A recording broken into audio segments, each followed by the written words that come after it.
Are smartphones killing websites?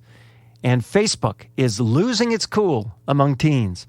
This is episode 84 of Media Unplugged, the podcast that goes behind the spin to reveal what's really happening in media. Media Unplugged with Tom A. Sacker and Mark Ramsey. Welcome to Media Unplugged. I'm Mark Ramsey. And I'm Tom A. Sacker. And Mark, that's a really good-looking haircut you got there. What? You see my haircut? No, but you told me you were getting one, so I thought I'd just throw that in there. I was getting very creeped out there, Tom. It's very creepy.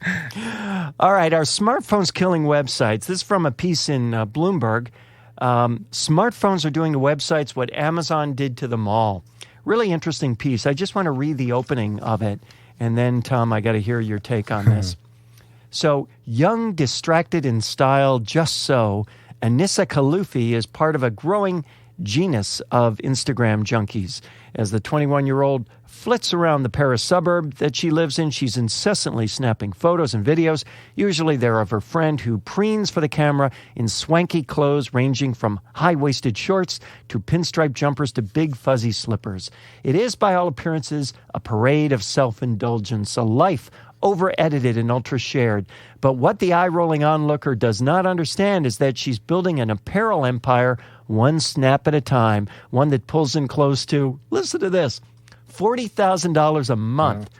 Her social media fodder sends a steady stream of shoppers to Belle Miraz, the apparel company she founded after tiring of law school. It includes a web store as well as boutiques located in Casablanca and Paris. Mostly, her customers purchase their items in the same way she sells them, by app.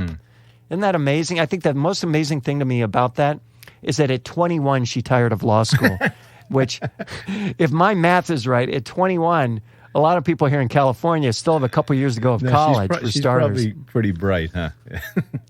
She must be pretty bright. But, I mean, start there, Tom. Start how bright she is?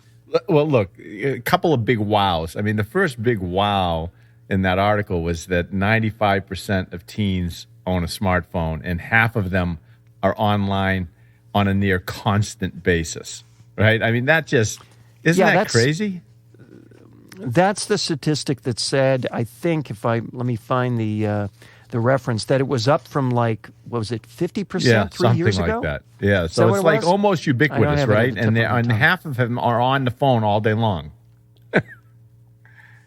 And you know what's funny about that is I can't remember some of the books that I've read on this topic, but if you go back and read some of the books about the challenges of teens and social media, teens in particular in social media, one of the recipes they always give you is don't give a teen a smartphone until the last possible moment of their teenage years.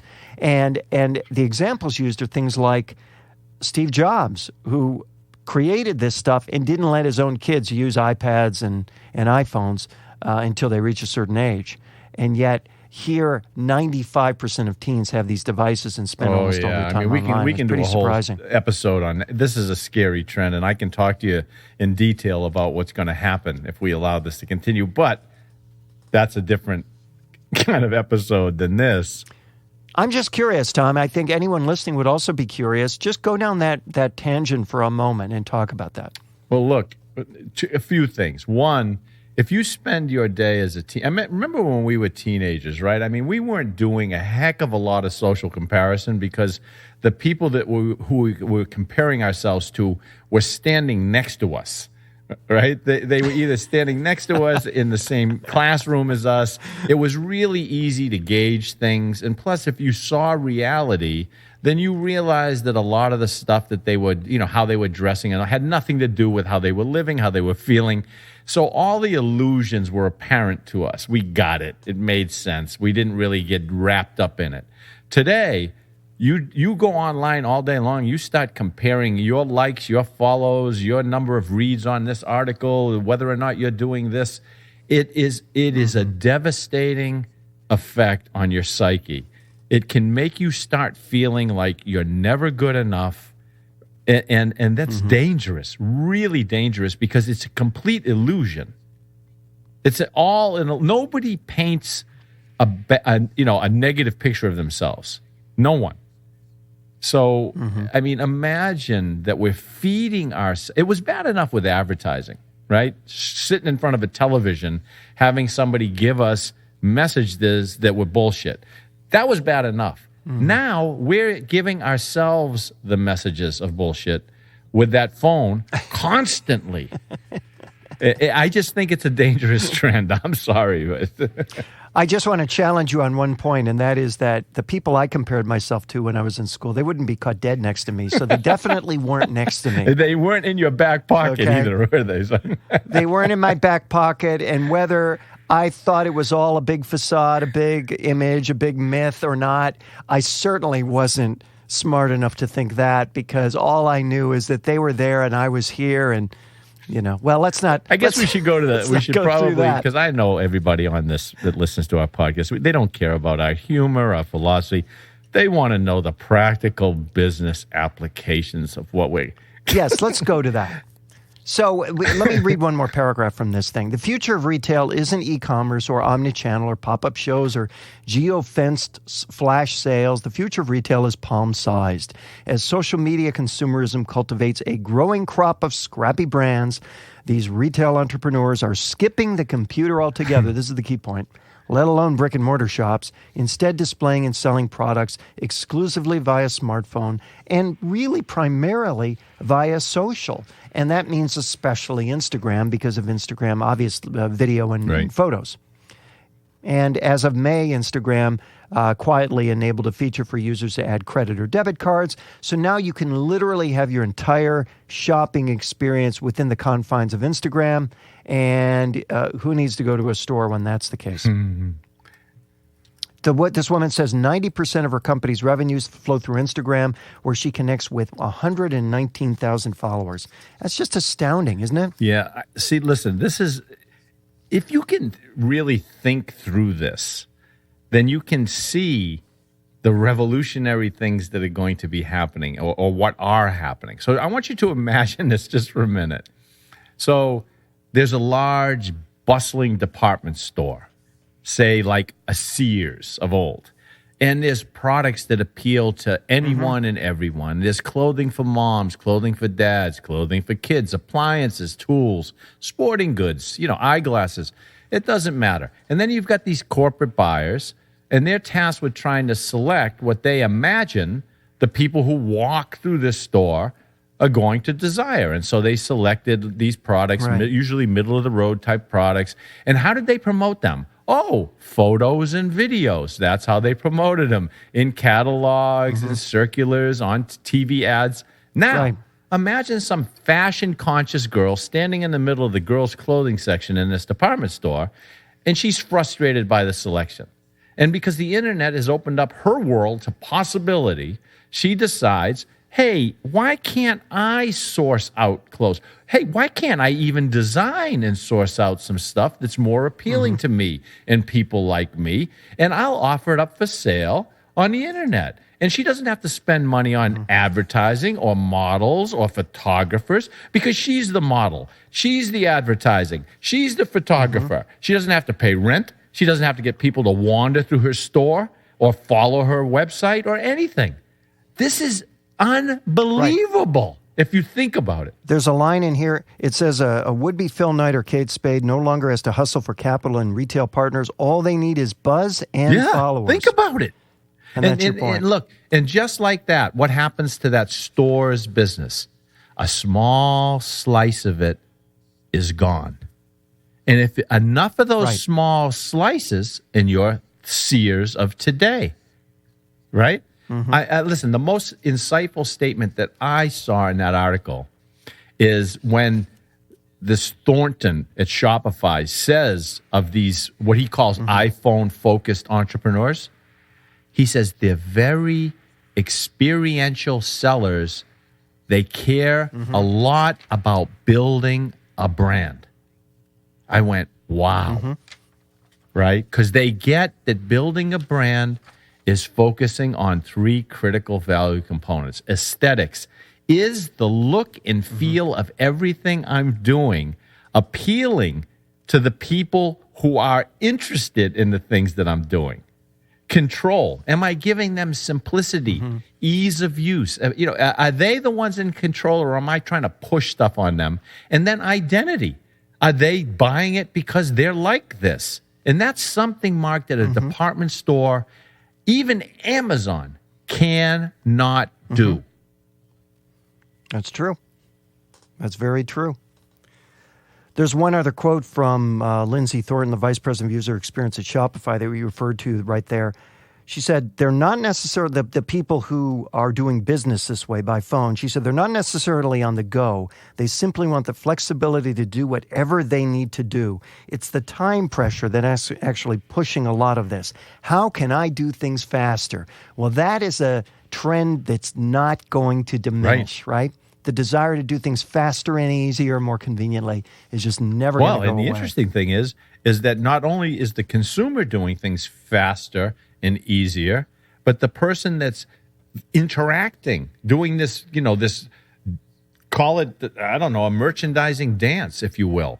They have the ability to move faster. Because think about it, right? They get a new product, they put it on, they snap it with their phone, they send it out to their social network.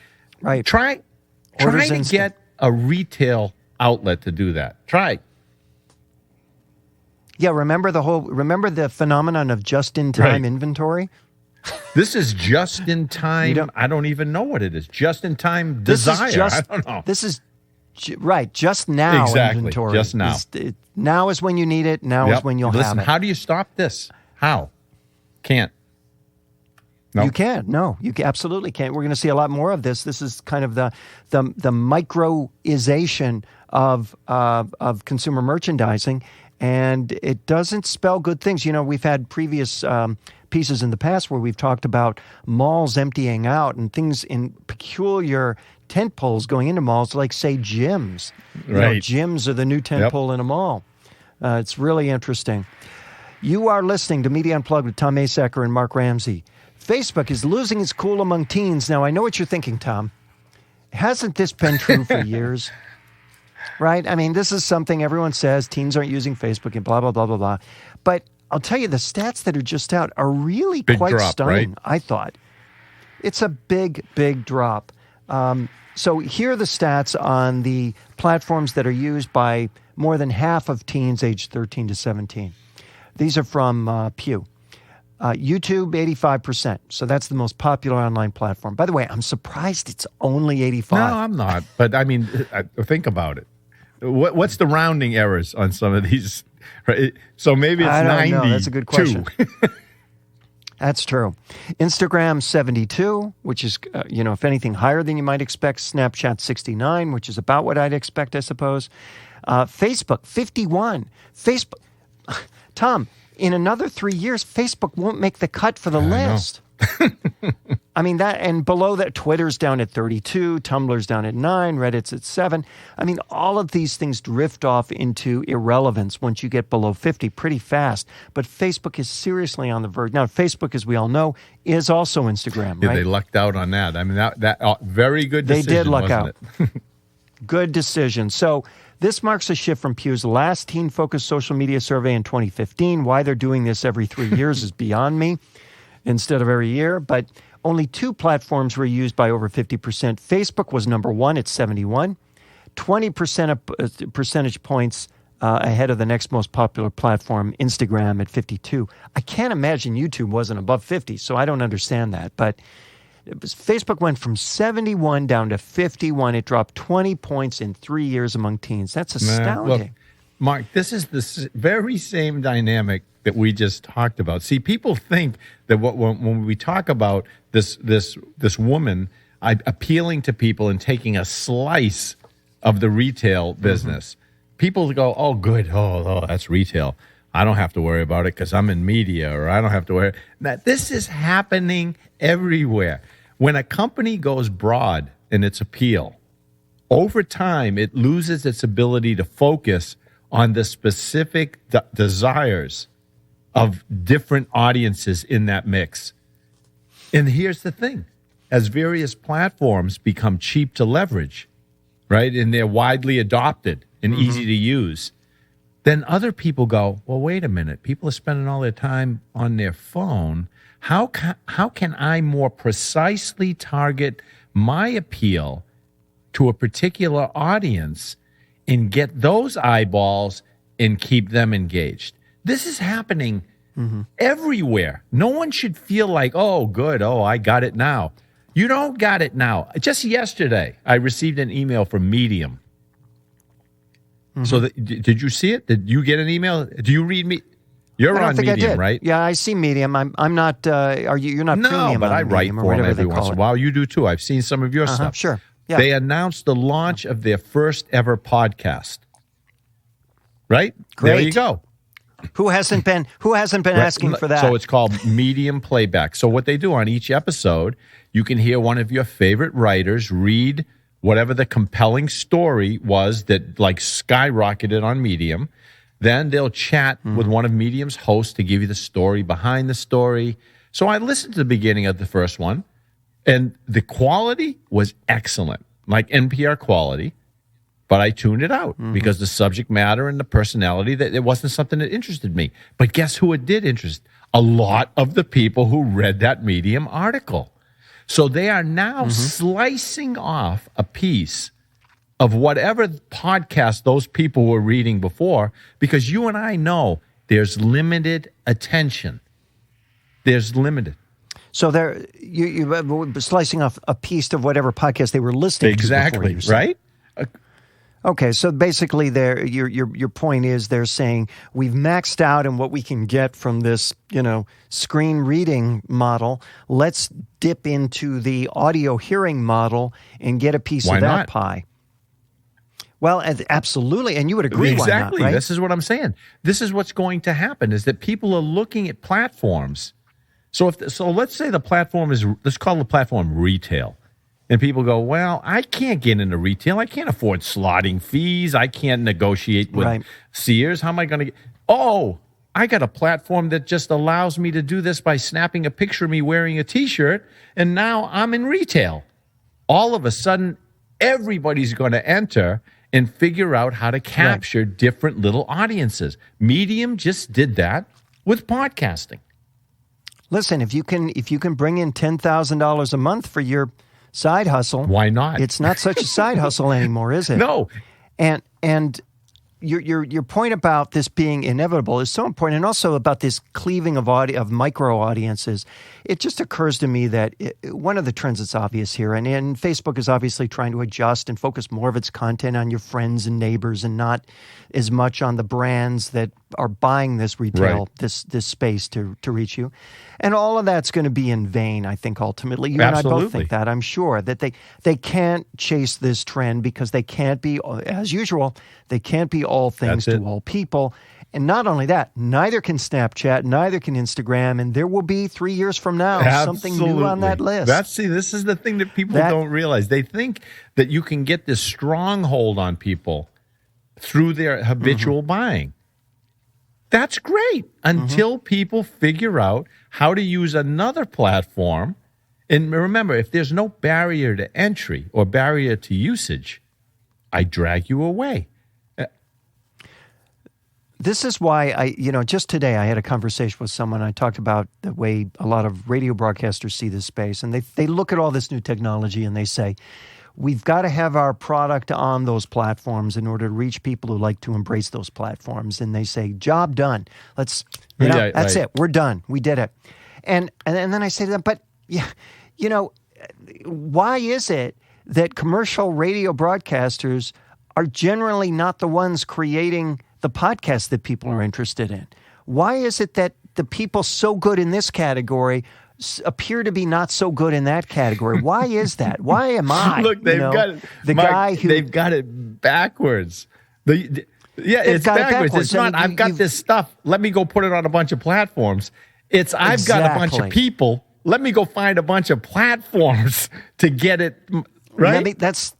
That's exactly right. I mean, in my case, I look at the podcast that just debuted again yesterday. We've got Inside Jaws coming out in a couple of weeks.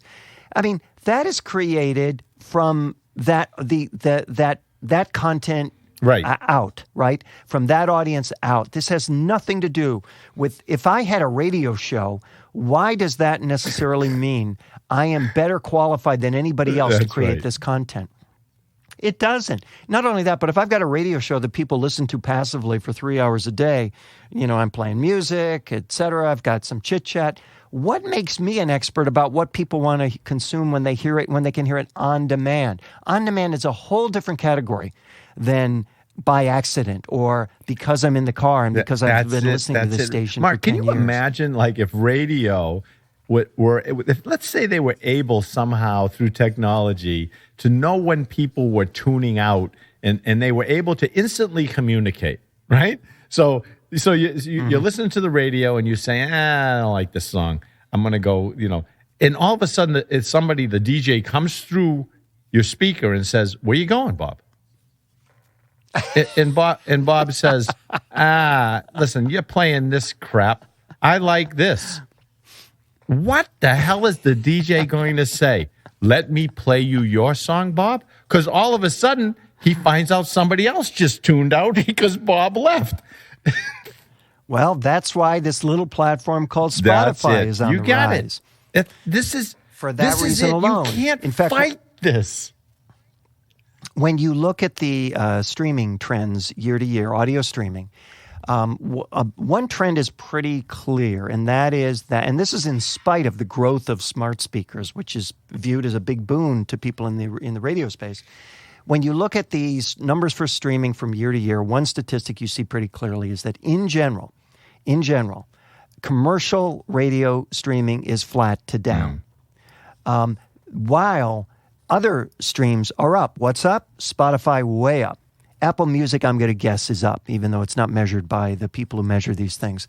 And the other one that's up significantly is National Public Radio, Public Radio. So in other words, exclusive content that is unmatched, that is peerless, that I can only get from one source, and that solves a problem for me across these platforms. One of my points about smart speakers is it's really not an audio platform per se. It's a service platform. I use it for services to be accomplished. What services do I mean? I have a particular song I want to hear right now. Play it for me, Spotify. I can't get that from the radio. That's a service. I want a news update. Play it for me, NPR. I can't get that just any time from any station. Also up are sports stations and news stations, again, with exclusive content I can only get from one source. And which appeal to a particular audience looking for something particular. And need it now from where I am and where I want it. I mean, again, it's all part of the personalization world. And if people don't understand that you take your, kind of passive experience and plow it into a platform that's made for personalization, customization, and anytime access and on demand, why in the world would you expect it to be embraced? It doesn't even make any sense. It's like walking into a restaurant saying, how would you like me to prepare this? And somebody says something, you say, no, that's not what we give you. Exactly right. Okay, it's time for rants and raves. Okay, you know me, I hate to rant, but I'm going to rant because this and I love it. This stuff just honestly drives me crazy. If anybody can help me understand how people can't see this and they get back to us, I will send them the first Media Unplugged T-shirt that we ever produce. Wow. Yeah, I was going to say, where are those? But I will send them the first one that we ever make. So I read recently about something called the Truth Initiative. Have you seen this thing? Mm-hmm. Okay, here we go. No. So this is something, it's a campaign created in partnership with the White House Office of National Drug Control Policy and the Ad Council. These are the same people who worked on the anti-smoking campaign. So what they're going to do is they're going to bring you these gruesome messages in order to fight against this prescription drug abuse problem we have. So they've got this new campaign. It features 4 true stories of young people. So I want you to understand. So listen to me. So these are young people. They fell into an opioid abuse, all right, got caught up in the cycle of addiction. And the only way for them to get more of the drugs is to end up in the hospital. Now, first of all, I don't really understand that premise. I just don't. I don't think everybody that's getting these drugs has to go back in the hospital to get them. It doesn't make sense to me. But This is what they're saying. They're saying, so these people, because they can't wait for an injury to get more drugs, injure themselves instead. So one of the things I watched was this girl basically took off her seatbelt and drove into a dumpster with her car in order to go back into the hospital to get more of this stuff. So I'm looking at this and I'm going, what in the hell? And then the tagline at the end is, opioid dependence can happen in only 5 days. Know the truth, spread the truth. Okay. Now my head's about ready to explode because I know, first of all, my tax money's involved in this. And I'm sitting here and I'm saying, okay, so when is this information that they're sending out on over the TV or the internet, whatever, when is this supposed to be useful to someone? Okay, I'm thinking about this. Okay, so when they're prescribed painkillers after surgery, because I've been through this last year, my knee, and they're suffering. I mean, excruciating pain. What are they supposed to do now that the information from this ad goes, oh, yeah, that's right? Are they supposed to not take them for 5 days? What are they supposed to do, take them for 3 days? So, listen, this makes no sense to me. Why would a trusted care professional give them painkillers if they weren't supposed to take the painkillers? Right. So this is the thing that I'm reaching out to everyone that's listening to help me understand. Why are so many people still under the impression that information, selling people on the reasons why they should make a particular decision, is somehow going to be effective in influencing a change in their behavior, even though research over and over is telling us that rational arguments are not effective since people's behavior is overwhelmed by their own reasons, their beliefs, their desires. Let me give you a couple beliefs and desires. One, my doctor knows what he or she is doing. How about a second one? My fucking knee is killing me. What in the hell are these ads supposed to be doing? It just... They obviously make someone feel better, but that someone is neither the... Who is it? Someone is the client, whoever the client is, right? Listen... Not the customer. No, I don't even understand what the purpose. Listen, there are people who think that you can change people's behavior by giving them like negative stories and narratives, like a girl, like this girl crashing her car in a dumpster. Really? I've seen ads with smokers with tracheostomies talking to you on TV. I swear to God, I've seen ads with soda drinkers. Instead of the soda, they're guzzling down globs of fat. This is so misguided. It assumes that gaining understanding of an unwanted experience, even in an emotional way, is what creates belief and motivation. Well, this we see even in the news, right? When people say, here are facts. Now, don't you think differently? Or don't you think you should do something differently? People say, no, I don't think differently. Those facts are your facts. Those facts don't agree with my predisposition. Exactly. No, this is what I've mentioned, I think, on the show before when my wife and I watched Judge Judy, which is a great thing to do over dinner, watch Judge Judy. And invariably, whoever loses never walks away saying, well, maybe I should have lost. Judge Judy was right. I hadn't thought about it that way before. Nobody ever does that. That's just not right? how the brain they works, believe Mark. what. And Judge Judy is up there trying, conveying. This is why she's such an angry woman, because she's trying to convey the point. She's trying to communicate to them why they're wrong, why they're absurd, and they look at her blankly to say, "Well, no, I disagree with you." And she'll say, "Where did you get your law degree from?" They'll say, "I don't have one." But it doesn't matter. One person actually said the School of Hard Knocks. You know what? Judge Judy is a beautiful metaphor for all of the men and women in marketing that can't get anybody to listen to them either. That's why... That's absolutely right. Here's the difference. We watch Judge Judy not to learn what's right, but to be entertained by the conflict. Exactly. And that is pretty much that brings us to CNN and MSNBC and Fox and so on and a whole other So look, conversation. what the bottom line is, you cannot try to give people information about what's bad, what they shouldn't do, what will happen.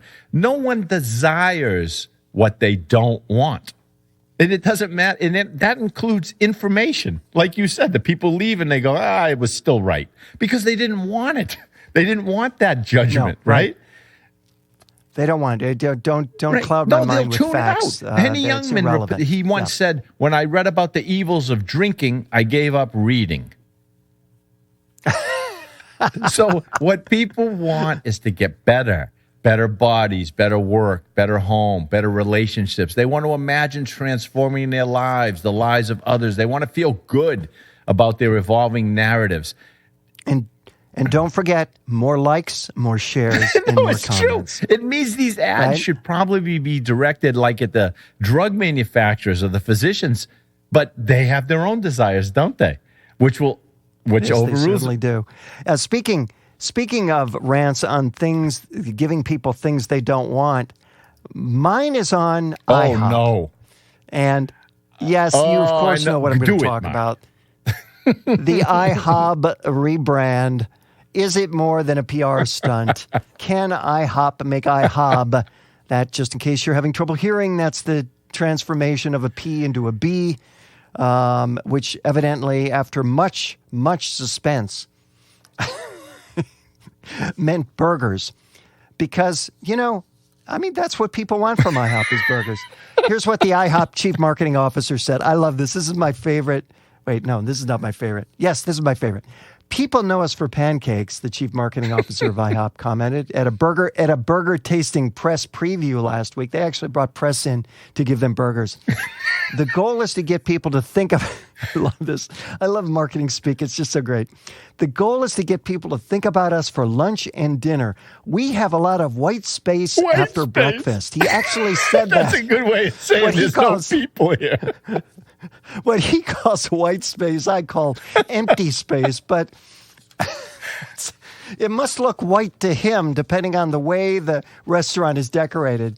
So, but why should people care? And well, changing the name, which, by the way, just don't freak out. It was just temporary. I don't think any, actual logos on buildings changed. And adding burgers to the menu, bring in more people and drive more sales. That's the question, because evidently traffic at IHOP has been on the decline for the last 10 quarters, which is a nice way of saying like 3 years.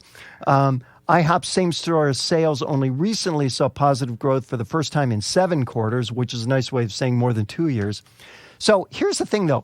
It turns out IHOP already offered burgers. A little-known fact, Tom.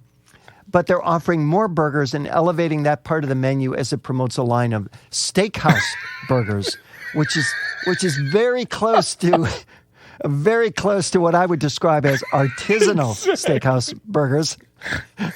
So, well, some may see the PR stunt as gimmicky, and others may balk at the similarity of the updated logo to the OB tampon brand. Let's face it, you know what this is about, Tom. This is about chatter. This is not about anything other than generating It's not about chatter. The best burger you can get. No, it's not. And in fact, some of their competitors have had, since when you're in the business of generating chatter, your goal is to generate chatter at the expense of everything but chatter. So everyone climbs aboard this, which is why Burger King changed their name ever so temporarily on social media to Pancake King. Netflix said, had a tweet saying, "Be right back, changing my name to Netflib." And A&W Restaurants changed their name to something which is indecipherable. Apparently, it's A&W upside down and backwards. Let's see. Chili's said, "We don't usually throw shade, but seriously, that's what all this was about. Here's a real burger for you," and then a link to some Chili's burger. What a burger. As much as we love our pancakes, we'd never change our name to What a Pancake. Wendy's. No, I love that. Wendy's. Remember when you were 7 and thought changing your name to Thunder Bear Sword would be super cool? Like that, but our cheeseburgers are still better. And then my favorite, this is my favorite competitor tweet, okay? You will love this. This is right up your alley. This is from Waffle House, of all things. Long-term consistency trumps short-term intensity. Bruce Lee. Oh, my God. So there it is, the name change from IHOP to IHOP, a rebrand that's much less than the sum of its parts, but then the sum of its parts was all intended to be just PR anyway. That's Media Unplugged for this week. Stuff, man? And it's all there waiting for me, Tom.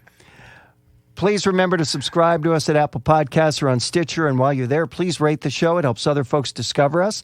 You can also catch us at Art19, Radio Inc., Media Village, and Google Play Music. And there is a possibility you could also catch both Tom and me at Podcast Movement in July. But for that, you're going to have to send a message to Tom. Tweet him at Tom Asacker, and maybe he'll say, I'm going to come. You can find me at Mark Ramsey Media or wherever alcohol is sold. Send us your questions and comments with hashtag Media Unplugged. If there's a media topic you want us to cover, please let us know. Catch up on older episodes at our website, MediaUnplugged.net. Special thanks to the producer of Media Unplugged, who's very busy right now, Jeff Schmidt. He should change his name to Jeff Schmidt. Wouldn't that be great? Who are you? You know me. I'm just going to go by Dash. You can find him as Jeff Dash. Jeff-Schmidt.com. For Tom Ace. For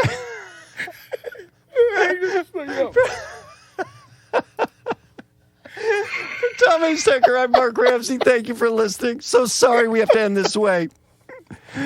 But better now than later. I don't know how to hit stop.